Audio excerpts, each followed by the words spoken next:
Hello everybody and welcome to the channel. It's the Eradicator. In this video we'll be talking about volumetric clouds, which is one of the core techs that is coming up in Star Citizen 3.14. One of the most exciting core techs. Lots of people cannot wait to finally see how this is going to happen in Star Citizen, how it's going to be implemented. Especially it was one of the prerequisites for gas giants, for example Planet Crusader, that we've been waiting for such a long time. I don't know if you remember the old roadmap back in the old days, back from 2 to 3 years ago, where Crusader was supposed to be coming in Star Citizen Alpha 3.8, right? Well, finally, more than 2 years later, it is finally coming. And it is upon us. It is not happening in Evo Caddy right now. Unfortunately, the Evo Caddies are not testing it. Apparently, there are some complications that I cannot disclose. But anyway, it was something that will be unveiled in a couple of days. Unfortunately. Anyway, that being said, I wanted to talk about the other planets that are going to benefit from volumetric clouds, because obviously, sure, these are needed for gas giants, not just Crusader, but also Pyro 5, which hopefully we're also going to see when the Pyro system will be released, maybe at the end of this year or next year, right? But it is not, in my opinion, it's not going to be the only planet that is going to benefit from this tech. There are other planets that are going to benefit, and they are right now existing in the verse that we get to play in.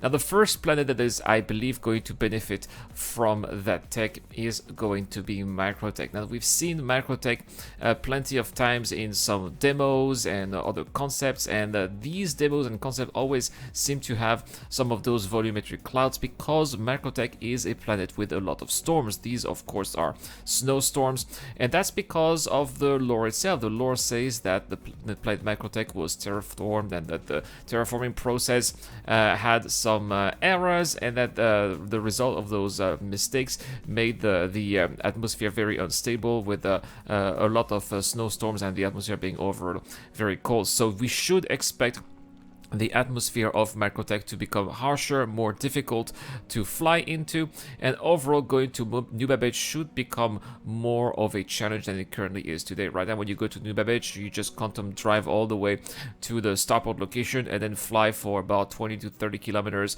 until the starport.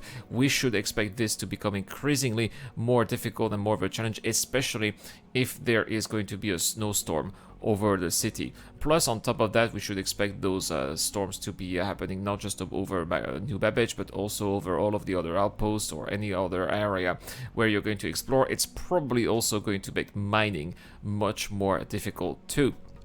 Now, the next planet where we should be expecting volumetric clouds, in my opinion, is Hurston, and that would totally make sense because, well, it turns out that there are oceans over Hurston, and of course those oceans, no matter how polluted or deep they are, those oceans are going to evaporate, especially given how hot Hurston can be. It can easily get over 40-50 degrees Celsius on Hurston. You can bet that it's going to be a planet that must be very humid, even if most of its surface is land and not really oceans. Nevertheless, the oceans are going to definitely make a lot of clouds, maybe storms in the future, and those are going to have some representation when we are going to fly in the atmosphere in the form of volumetric clouds that we're going to have to fly through. Right now, we currently have some kind of dust storms or wind storms on Hurston, but you can bet that as soon as we have volumetric clouds, those storms are going to be much more difficult to navigate and much more impressive to look at.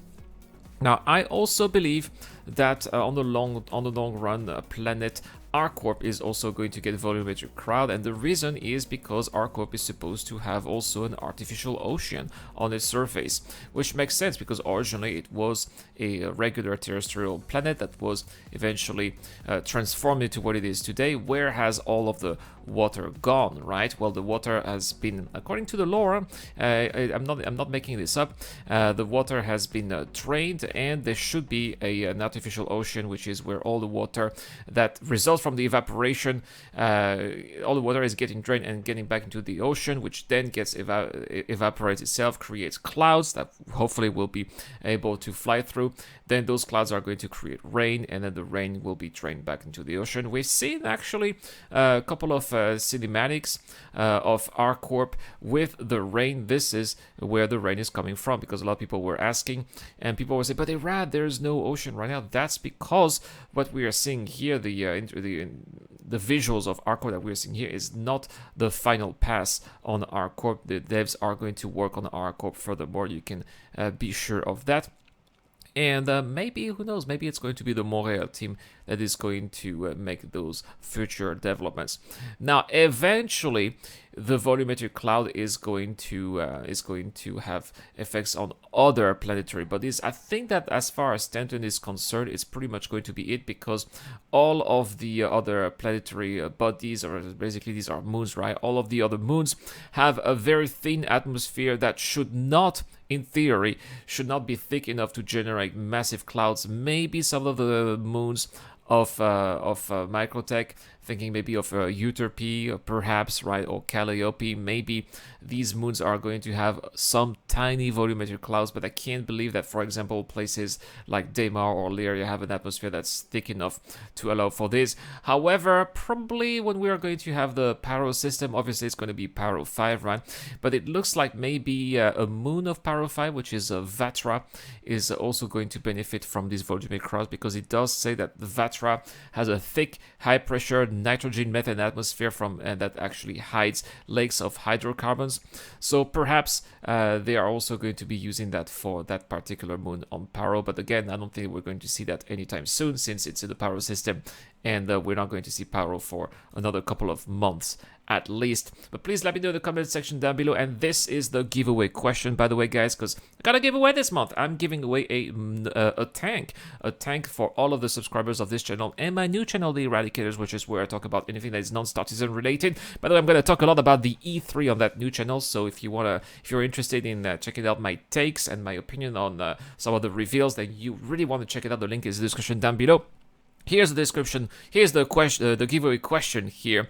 How are volumetric clouds going to affect your flight? Please let me know in the comment section down below. Do you think it's going to be similar to how it is in Flight Simulator, or do you think it's not going to have much of an impact given the technology of the ships? You know, it's 2951 after all, right? Let me know in the comment section down below. Also, for the people who support me on Patreon and via the John Better membership on Discord, I'm giving away a RSI Scorpius with lifetime insurance. Good luck to everyone out there. That's all for this video, guys. Have a wonderful day. Thank you so much for watching. This is the Eradicator. I'll see you guys later.